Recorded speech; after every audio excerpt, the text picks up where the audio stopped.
धाकड़ खबर, बेखौफसुमा बेबाक अंदाज। धाकड़ खबर के न्यूज रूम से मैं आपके साथ हूं अकरम रईस खान। राजस्थान में महारैली करके कांग्रेस ने जहां महंगाई के खिलाफ मोदी सरकार पर जमकर भड़ास निकाली, राहुल गांधी ने तो सीधे हिंदुत्व पर चोट की ओर कहा कि ये लोग हिंदुत्ववादी हैं, हिंदू नहीं हैं, ये लोग असल में हिंदुओं के दुश्मन हैं। सीधे इस तरीके की बातें की हैं, वो खबर मैं आपके सामने रख चुका हूं। वहीं दूसरी ओर आज पश्चिम उत्तर प्रदेश के कैराना में राकेश टिकैत गरजते हुए नजर आए। आप जानते हैं किसान आंदोलन समाप्त हो चुका और इसके बाद ये लोग अब अपने घरों को लौटने लगे हैं। तो ऐसे में आज कैराना के अंदर किसान धन्यवाद रैली की गई, यानी कि किसान सम्मान रैली की गई। वहां पर किसानों को सम्मानित किया गया जो विजय हासिल करके अपने घर लौटे हैं। आप जानते हैं राकेश टिकैत ने कहा था जब तक कानून वापसी नहीं होगी तब तक वो अपने घर नहीं जाएंगे, अब वो अपने घर जाएंगे। तो उन्होंने भी सीधे तौर पर अल्टीमेटम दे दिया है मोदी सरकार को, योगी सरकार को, मनोहर लाल खट्टर सरकार को। कहा कि हम लोग इंतजार कर रहे हैं कि उत्तर प्रदेश में आदर्श आचार संहिता कब लगेगी, तब तक अगर सरकार कुछ करती है, नहीं तो उसके बाद हम फिर से एक बार सड़कों पर आ जाएंगे। यही नहीं, उन्होंने कैराना में खड़े होकर पलायन पर भी बड़ा हमला बोला। कहा कि पलायन वलायन कोई पलायन वलायन नहीं है, असल में जो ये सत्ता में लोग बैठे हैं, जैसे राहुल गांधी ने कहा ना ये हिंदुत्ववादी हैं, ठीक उसी तरीके के शब्दों का प्रयोग राकेश टिकैत ने किया। कहा कि लोगों को लड़ाकर पलायन का मुद्दा बनाकर अपने आप को सत्ता में बनाए रखने की कोशिश कर रहे हैं। आप लोग अपना काम करो, आपके यहाँ हिंदू काम कर रहा है, हिंदू के यहाँ मुसलमान काम कर रहा है, ये तमाम चीज़ें उन्होंने कही हैं। लेकिन मुझे लगता है आपके सामने राकेश टिकैत का वीडियो रखूँ उससे पहले एक जानकारी आपके सामने रखना ज़्यादा बेहतर होगा जो आ रही है वरुण गांधी से जुड़ी हुई। आप जानते हैं वरुण गांधी इसी भारतीय जनता पार्टी के सांसद है और पिछले काफी समय से जब से किसानों का आंदोलन चल रहा है वो रह रहकर अपनी सरकार को जो है कटघरे में खड़ा करते रहते हैं। यहाँ तक कि उन्होंने ये तक कह दिया था कि अगर किसानों की जो खरीद फरोख्त की जा रही है उनकी फसलों की, उसमें धांधली की जाएगी तो इस मामले को लेकर अब सरकार के पास नहीं जाएंगे, अदालत में जाएंगे। हाल फिलहाल में अभी जो टीईटी घोटाला हुआ, पेपर लीक वाला मामला, उसमें भी उन्होंने अपनी सरकार पर कई गंभीर सवाल खड़े किए हैं। लेकिन अब बड़ी खबर आ रही है कि उन्होंने मोदी सरकार की बैंड बजा दी। इसे बैंड बजाना ही तो कह सकते हैं भाई, जिसकी सरकार, उसी सरकार का एक सांसद प्राइवेट बिल लेकर संसद में पहुंच जाए। उन्होंने एक प्राइवेट बिल तैयार किया है, उसका मसौदा उन्होंने आज अपने ट्विटर पे जारी कर दिया। उसके कुछ पॉइंट्स मैं आपके सामने रखना चाहता हूं। जैसे उन्होंने कहा है कि 22 फसलों का एमएसपी तय होना चाहिए, 22 फसलों का जो मिनिमम सपोर्ट प्राइस है वो क्लियर होना चाहिए, न्यूनतम समर्थन मूल्य जो है उन पे लागू किया जाना चाहिए। कितनी फसलों का? 22 फसलों का। और उन फसलों पर जो 22 फसलें हैं जो एमएसपी तय किया जाए वो गारंटीड किया जाए। किसान कह रहे हैं ना भैया जो तय हुआ उससे कम पे फसल कोई ना खरीदे, चाहे प्राइवेट आदमी खरीदे चाहे सरकार खरीदे, उसी भाव में वो फसल बिकनी चाहिए। तो पहला पॉइंट इन्होंने इसको बनाया है। इसके अलावा दूसरा पॉइंट इन्होंने बताया कि एमएसपी का जो निर्धारण होगा, न्यूनतम समर्थन मूल्य जो तय किया जाएगा वो स्वामीनाथन आयोग की रिपोर्ट के आधार पर किया जाएगा, जिसमें बाकायदा जमीन का मूल्य जोड़ने की भी बात की गई है। भाई किसान अपनी जमीन लगा रहा है, उसमें फसल उगा रहा है, फसल की बात करते हो कि उसने इतने का बीज डाल दिया, उसने इतने का खाद डाल दिया, इतनी किसान की मेहनत हो गई। किसी घर में रहते हो, दुकान मकान में रहते हो, उसका किराया भी तो देते हो ना। तो स्वामीनाथन आयोग कहता है कि आपको जमीन की भी एक कीमत जोड़नी पड़ेगी फसल के हिसाब से कि इस फसल में इस जमीन की इतनी कीमत, उस फसल में उस जमीन की इतनी कीमत, तो उसके आधार पर तय होना चाहिए। आगे वो कहते हैं कि समय पर भुगतान को गारंटी बनाना चाहिए। जैसे आप जानते हैं राकेश टिकैत आगे आपको बोलते हुए दिखाई देंगे, 4000 करोड़ रुपए उत्तर प्रदेश में गन्ना का बकाया है किसानों का, जो सरकार भुगतान नहीं कर रही है। मामला इलाहाबाद हाईकोर्ट भी पहुंच चुका है। इलाहाबाद हाईकोर्ट ने कहा है कि 17 जनवरी तक इनको ब्याज का भुगतान करवाएं। इसके अलावा आगे वरुण गांधी कहते हैं कि अगली फसल आने से पहले, यानी कि फसलें शुरू होने से पहले, जब भी कोई बुआई शुरू होनी है उससे 2 महीने पहले सरकार बता दे कि इस फसल का ये रेट होगा, ये दाम होगा। किसानों को अच्छा लगेगा वो बोएं, किसानों को अच्छा ना लगे वो ना बोएं, ये पहले हो जाना चाहिए। इसके अलावा आगे वो कहते हैं कि 5 गांवों पर एक गोडाउन की व्यवस्था की जानी चाहिए और एक जो है कोल्ड स्टोरेज वगैरह आदि की व्यवस्था की जानी चाहिए 5 गांव पर, हर 5 गांव के ऊपर। ये नहीं है कि 50-50 किलोमीटर दूर, 100 किलोमीटर दूर कोई है ही नहीं, किसानों को ज़्यादा दूर ना जाना पड़े। आगे वो कहते हैं जो कृषक कल्याण विभाग है उसके अंदर एक अलग से टीम बनाई जानी चाहिए जिसमें कृषि विशेषज्ञ भी शामिल हों, जो तय करें कि किसानों को ये तमाम चीज़ें जो बिल में लाई जा रही हैं वो मिल रही हैं या नहीं मिल रही हैं, किसानों की तरफ से किस तरीके के सुझाव, दिक्कतें आ रही हैं, वो तमाम चीज़ें भी उन्होंने उठाई हैं।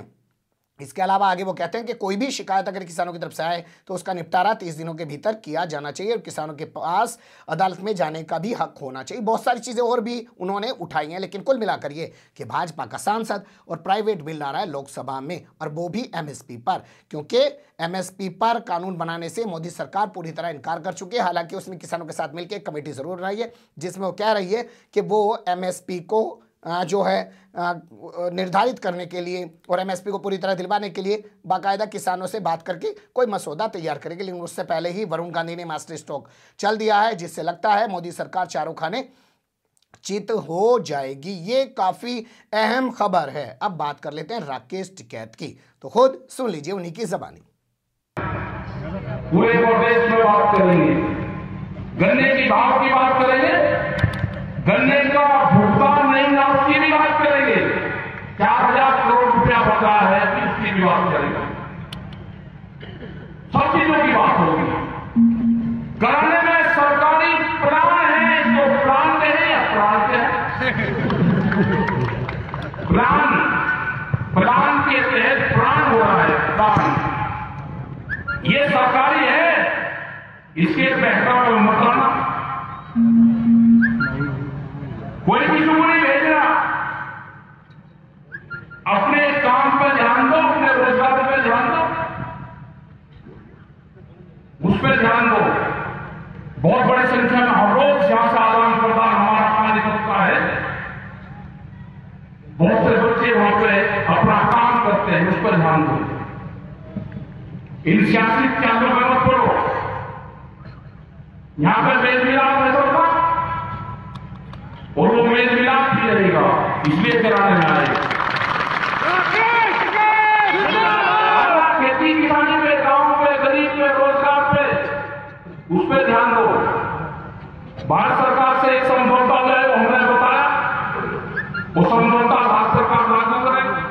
उत्तर प्रदेश और हरियाणा की सरकार के वहां के मुख्यमंत्री से बात करेंगे, जो किसान के ऊपर मुकदमा दर्ज है, करीब 50,000 से ज्यादा मुकदमा हरियाणा में दर्ज है, और 25-30 हजार लोग हमारे पे उत्तर प्रदेश में भी दर्ज है, जिनके पास में नोटिस गया। अगर कोई ट्रैक्टर वहां पर लेकर चला गया तो उसके पास में नोटिस आएगा, तो वो भी बात करेंगे। वे 10 साल पुराने ट्रैक्टर की भी बात करेंगे हम सरकार से। वे 10 साल पुराने ट्रैक्टर में थे कि जो NGT के नाम पर बंद करने का प्लान है, क्या कोई किसान जिंदा बच जाएगा कि 10 साल में अपना ट्रैक्टर बदल देगा? कोई रेते में चलाता हुआ या कोई किराया भाड़ा करता हो तो बदल सकता है, लेकिन किसान नहीं बदल सकता। पंपिंग से जनरेटर 10 साल में बदले जाएंगे। हमने कहा कि 10 साल में तो नहीं बदले जाएंगे, हम ये ट्रैक्टर आपको दिल्ली की चमचमाती सड़कों पर चला कर दिखाएंगे।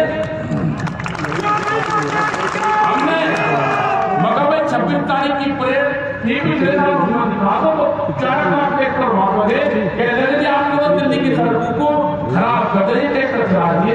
अरे हम तो वही चला कर दिखा रहे थे, ट्रैक्टर के 10 साल पुराना ट्रैक्टर चल जा लगाते थे। लेकिन बड़ी हिम्मत है, एजुकेशन बहुत तरह के चले थे, हमने भी पिछाड़ खत्म करते, कोई बात नहीं हुई, जब लड़ाई भिड़ाई हो गई दूसरे को यही करे, हमने मान लिए अपना सरकार अपना काम करे, उसके पास में मौका है काम करने का। यहाँ पर इलेक्शन की भी बात होता है, सारे प्रेस करो इलेक्शन में क्या होंगे। अरे अभी भाई जो सरकार है वो 5 साल में एक दिन खिले हैं, 2 महीने के लिए। अब सरकार घिरी है और दान पुण्य करेगी, और गांव में लोगों को कहावत है जो सरकार ने क्या तेज खुलने लगे। अभी चुनाव आचार संहिता तक जिस भी स्टेट में चुनाव है वे योजनाएं बनाए, देख उसने कुछ घटावे बिजली का रेट, बढ़ावे गन्ने का रेट, करवाए भुगतान, आम का बाजे का सब किसान दुखी हो रहा है। उसको करें 2 महीने काम करने का, और नहीं तो भाई किसान फिर अपना जनता अपना सोचेगी। अगर आप ठीक काम करोगे ये वोट आपको दे देंगे, आप नहीं करेंगे किसी और को दे देंगे। वोट को जबरदस्ती किसी से नहीं बोल सकता, वोट को विचारधारा की है, आप अपने विचारधारा ठीक कर लो। तो ये आपको दे देंगे, आपकी नहीं होगी तो किसी और को दे देंगे। हमारे हाथ में कुछ नहीं है, हम तो आपकी योजनाएं आपके काम बताएंगे, ठीक है भाई? हाँ, हमारा संदर्भ बहुत दूर है, तो अपना काम करो। काम 5 बजे का 6 बजे का हमारा प्रोग्राम चंडीगढ़ में है, बहुत संख्या में लोग आए, ठीक है, बहुत संख्या में लोग आए। अपना भाई धन्यवाद, इस नौजवान का भी धन्यवाद और सभी का धन्यवाद जिसने मेरे अपने बच्चे भाई पढ़ाई पर भी ध्यान रखो। तो जय हिंद और जय भारत। और जो शहीद हमारे हुए उनका भी बड़ा योगदान था, शहीदों का। जाएंगे के घर पर भी जाएंगे, शहीदों परिवार को जाएंगे, जो मिलिट्री के जो शहीद हुए वो भी उनका ध्यान रखें, वहां पर जाएंगे। सुन लिया आपने राकेश टिकैत को। एक कर राकेश टिकैत ने सीधे तौर पर नरेंद्र मोदी को, मनोहर लाल खट्टर को, जो हरियाणा के मुख्यमंत्री हैं आदित्यनाथ योगी को जो है करारा जवाब देने की कोशिश की है और साफ अपने तेवर दिखा दिए हैं कि उनके पास मुद्दे खत्म नहीं हुए हैं, मुद्दे बहुत सारे अभी बाकी हैं। अगर सरकार ये सोच रही है कि किसानों का आंदोलन खत्म हो गया, हमने कानून वापस ले लिया, सारा मामला ठंडे बस्ते में चला गया, ऐसा नहीं है। और भी बहुत सारे मुद्दे हैं। आप जानते हैं कुछ दिन पहले जो है राकेश टिकैत ने कहा था कि जो ये श्रम कानून लाई है सरकार, इनको भी वापस लेना पड़ेगा। और हाल फिलहाल में अभी उन्होंने कहा था कि जो ये बैंकों का प्राइवेटाइजेशन किया जा रहा है, निजीकरण किया जा रहा है, उसके खिलाफ भी आवाज उठानी पड़ेगी। यानी कि वो अपने मुद्दों को विस्तार दे रहे हैं। लेकिन आपने सुना होगा उन्होंने ये भी कह दिया कि वो राजनीति करने नहीं जा रहे हैं। जैसे जैसे चीजें आएगी आपके सामने रखने की कोशिश करते रहेंगे। आप बने रहिएगा धाकड़ खबर के साथ।